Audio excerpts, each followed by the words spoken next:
Shalom saudara-saudara yang terkasih, apa kabarnya? Semoga kita selalu senantiasa sehat dan terus bersukacita dimanapun kita berada. Pada kesempatan hari ini, baik di pagi hari ataupun siang ataupun malam di mana saudara-saudari mendengar dan melihat renungan ini, firman Tuhan yang akan dibagikan kepada kita akan berbicara mengenai persepuluhan. Mengenai persepuluhan ini, apabila dikaitkan ataupun direlevansikan dengan keadaan kita saat ini, sangatlah mungkin untuk kita pelajari. Bagaimana tidak terasa 1,5 tahun ini, kita harus berjuang untuk bisa bertahan ataupun menang di tengah-tengah virus corona ini. Namun, sebelum membahas lebih lanjut bagaimana firman Tuhan yang akan disampaikan bersama kita semua, mari kita siapkan hati kita berdoa. Bapa yang bertata dalam kerajaan surga, bersyukur Tuhan untuk kesempatan hari ini. Tuhan boleh menyertai kami dimanapun kami berada. Tuhan masih terus memberkati kehidupan kami untuk setiap aktivitas kami. Tuhan masih menyertai kami, Tuhan Yesus, untuk setiap langkah kami. Tuhan, sebentar kami akan mendengarkan firman Tuhan yang akan berbicara mengenai persepuluhan. Biarlah kami boleh menerima Tuhan Yesus, pelajaran baru, pelajaran mengenai persepuluhan daripada Tuhan. Kami juga berdoa Tuhan Yesus, hamba juga berdoa untuk Tuhan boleh pimpin hamba-Mu yang akan menyampaikan firman Tuhan. Biarlah Roh Kudus Tuhan yang memimpin, supaya setiap perkataan yang keluar daripada mulutnya, itu adalah pernyataan oleh Roh Kudus di tengah-tengah dirinya Bapa. Tuhan, siapkan hati kami siap untuk mendengarkan firman-Mu. Haleluya, puji Tuhan, amin.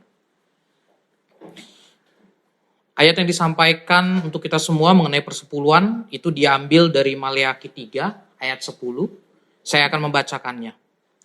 Bawalah seluruh persembahan persepuluhan itu ke dalam rumah perbendaharaan, supaya ada persediaan makanan di rumahku, dan ujilah aku.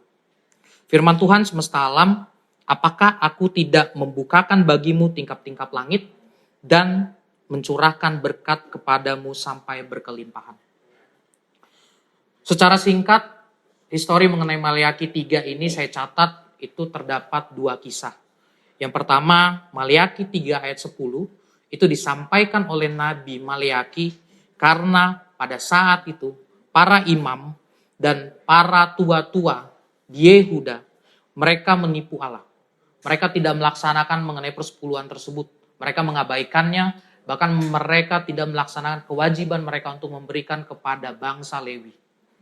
Dan yang kedua yang saya catat, Maleakhi 3 ayat 10 ini dituliskan oleh Nabi Maleakhi untuk mengingatkan kepada bangsa Yehuda, kepada suku Yehuda dan umat Yehuda untuk menghormati Tuhan dan setia pada perjanjian Allah dengan bangsa Israel yang dituliskan pada zaman Musa dahulu kala. Secara konsep perpuluhan pada saat ini, pada zaman ini, itu identik dengan kepunyaan kita.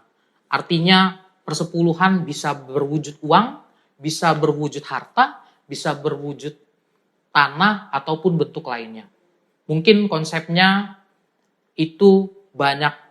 Mungkin persentasenya yang kita pahami itu ialah 10%. Tapi kembali lagi, persepuluhan itu ialah bagaimana kita memberikan kewajiban kita atas penghasilan yang boleh kita terima.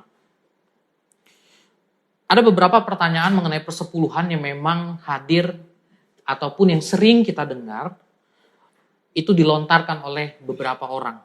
Yang pertama, pertanyaan tersebut ialah apakah persepuluhan tersebut wajib untuk dilakukan?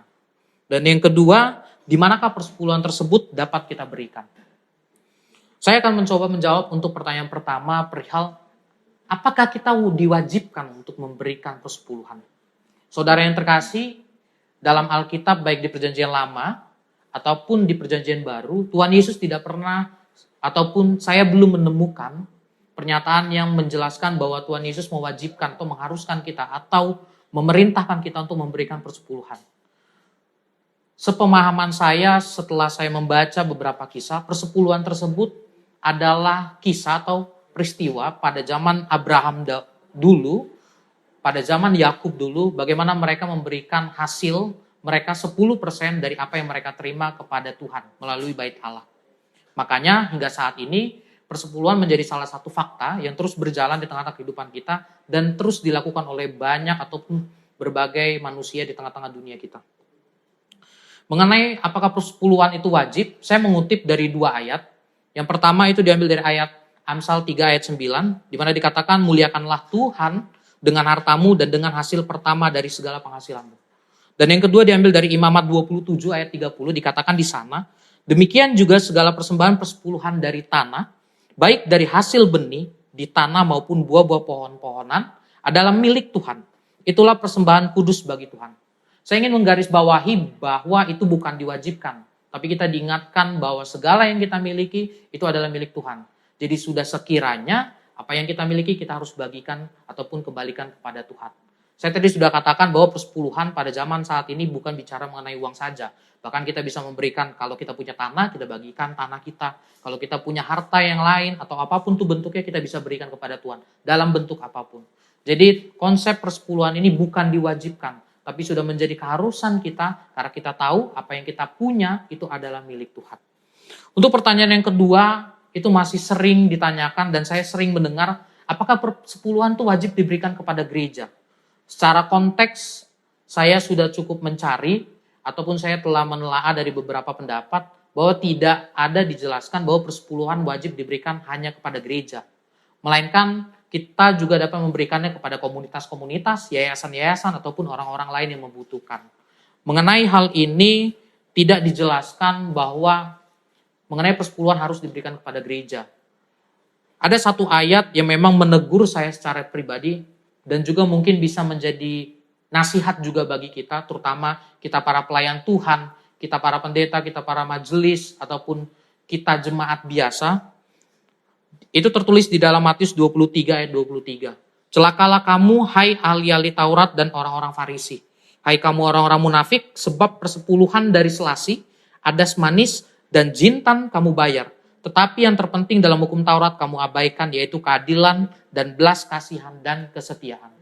Ayat ini menegaskan kepada kita bahwa ketika kita memberi persepuluhan, itu bukan dilihat dari seberapa besar yang kita berikan, tapi bagaimana ketulusan kita, bagaimana sikap hati kita untuk memberikannya. Ketika kita memberikan persepuluhan tetapi hati kita masih menyesal, ataupun kita tidak mempunyai belas kasihan terhadap saudara kita yang kita lihat di sekitar kita, mungkin saya rasa persepuluhan kita tidaklah berarti. Karena dikatakan tadi bahwa tetapi yang terpenting dalam hukum Taurat kamu abaikan, yaitu keadilan dan belas kasihan dan kesetiaan. Jadi ada satu hal yang memang kita harus ingat saudara-saudara, di mana persepuluhan penting, tapi ada hal yang lebih penting, yaitu belas kasih dan keadilan dari kita kepada orang-orang sekitar kita. Terakhir, saya mengutip salah satu pendapat dari penulis rohani, yaitu Karl B. Pratt. Dia menyatakan bahwa persepuluhan bukanlah masalah mengenai uang, sungguh mengenai iman. Iman kita kepada Tuhan. Tuhan berjanji memberkati jika kita patuh pada perintahnya. Statement ini saya sangat kagumi ketika Karl itu mengingatkan kita untuk tidak melihat persepuluhan hanya dari uang saja, melainkan bagaimana kita mau memberi diri kita sebagai ganti daripada apa yang kita terima dari Tuhan. Saya kembali kepada pernyataan saya sebelumnya bahwa persepuluhan bukan hanya bicara mengenai uang, tapi bisa harta, bisa tenaga, waktu, dan lain hal. Makanya untuk saat ini saya berdoa kepada kita semua, saya berharap kepada kita semua untuk mau mulai berbagi kepada Tuhan. Kita kembalikan 10% yang Tuhan sudah berikan kepada kita. Kita kembalikan waktu-waktu kita mungkin selama ini kita sia-siakan, kita bisa bagikannya untuk melayani Tuhan atau berbagi dengan sesama. Dan kiranya juga melalui renungan ini kita boleh belajar di tengah-tengah situasi sulit apapun, baik kita yang saat ini sedang berjuang melawan virus corona ini, tidak melenyapkan semangat kita untuk memberikan persepuluhan kepada kita. Melainkan hal ini boleh menjadi ujian kita untuk melihat bagaimana karya Tuhan di tengah-tengah kehidupan kita melalui apa yang sudah kita berikan kepada Tuhan. Untuk menutup daripada renungan hari ini, saya ingin mengajak saudara-saudari semuanya untuk berdoa. Mari kita siapkan hati kita bersatu di dalam doa. Terima kasih Tuhan Yesus untuk firman yang boleh kami dengar, boleh kami renungkan pada hari ini mengenai persepuluhan.